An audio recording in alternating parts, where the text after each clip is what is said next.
Is that the librarian? I guess so. How are the Dark Ages going to have anything to do with us? Excuse me. Sorry to bother you. What do you want? We need to find out what impact the Dark Ages had on the modern world. Never was a period of history so poorly named. Don't touch. It's priceless. And I suppose someone's been filling your head with the usual nonsense, eh? 1,000 wasted years. A black hole in history, am I right? Yeah, sort of. You see, it's always the same. You assume it was all mud, disease, death and destruction, with marauding mobs of barbarians ripping down the good of former civilizations, burning and plundering as they went. Nothing of any worth invented either, eh? Oh, no, no, no. No, no, no. Go on, be off here. Sorry to bother you. Come on, it's probably not worth it.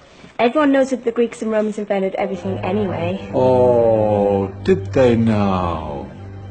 And you're sure about that, are you? You know, I might just have something for you. You seem to be up for the task. I suppose I could... Follow me. I've got just the book for you.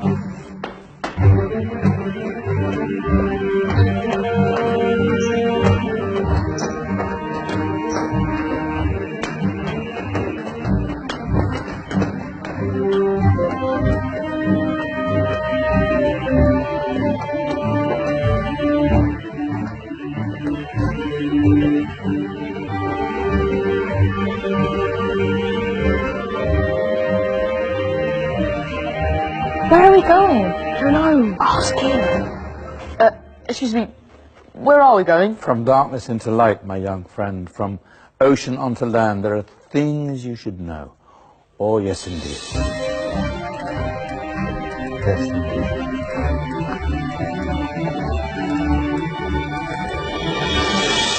Now, I know I left it round here somewhere.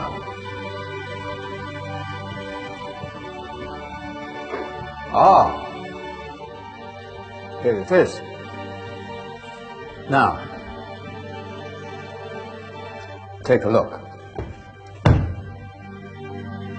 If you dare.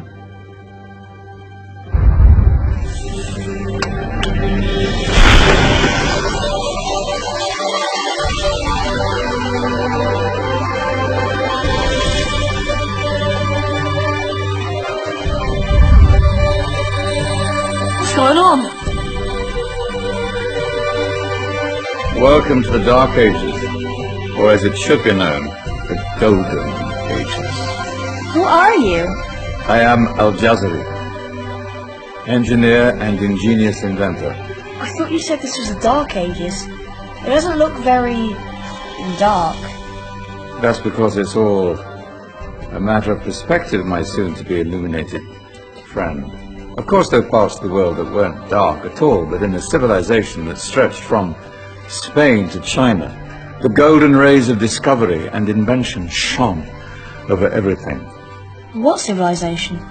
The Muslim civilization, my young friend. Through scholars and scientists of various faiths, some of the most important discoveries known to man were made at this time. Discoveries that drew on knowledge of the ancients, but have more connections with your modern world than you could possibly ever imagine. Like what? Well, all sorts of things. I've got to get a picture of this.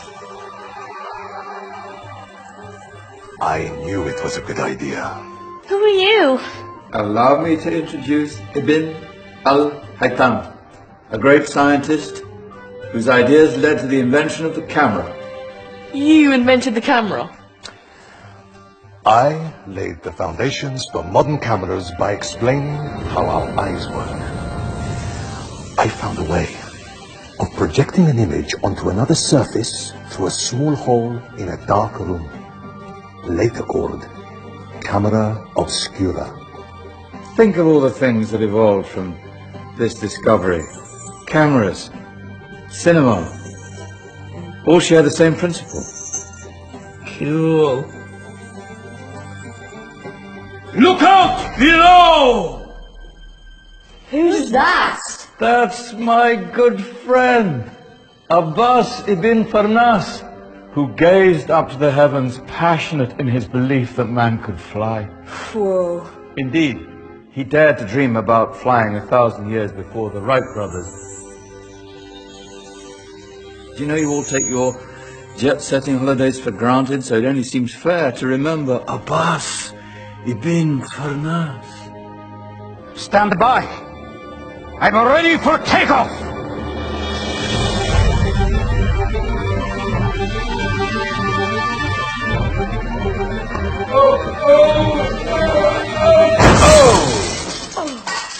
You did forget one thing, though. A tail, useful for landing. My back! Is there a doctor in the house? Did someone call? Ah, my old friend, why don't you introduce yourself to my young guests? I am Abul Qasim al-Zahrawi. Many call me the father of surgery. Did you actually do surgery back then? Of course we did. In fact, many of the surgical tools that I invented are still used in your modern hospitals. Excuse me, the patient needs my attention. Scalpel? I think I may need some stitches. In that case, I'll use catgut. Catgut? From the gut of animals. Perfect for stitching up internal wounds. The surgeons are still using it today. Sorry, mustache.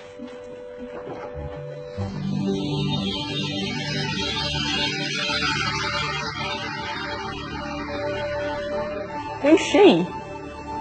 That's Maryam al-Astrolabi, one of the many brilliant women of her time. She made sophisticated astrolabes. Astro what? Astrolabes. They show the sky and the stars on a small flat plate you can hold in your hand. Think of them as ancient calculating or timekeeping devices. Today you have your watch, your compass, satellite navigation, helping people and explorers travel the world. Science at its brilliant best. And all these things were developed during the Golden Ages. Well, that's just the tip of the iceberg. There were thousands of other inventions covering all areas of life, and in the years that followed, their influence spread across the whole of medieval Europe. So you see, it wasn't so dark after all. What about you? Me? What did you invent? Well, I don't want to be big-headed, but I made some groundbreaking advances in engineering. I suppose my most significant discovery converted rotary motion into linear motion using a crank and connecting rod. It's essential in pumps and engines.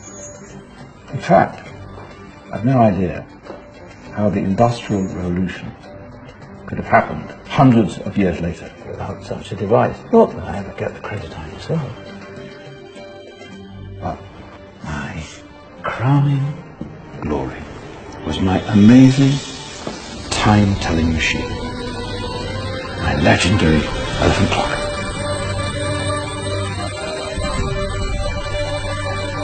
It's a clock. Yes. Dozens of components collected from different cultures around the world.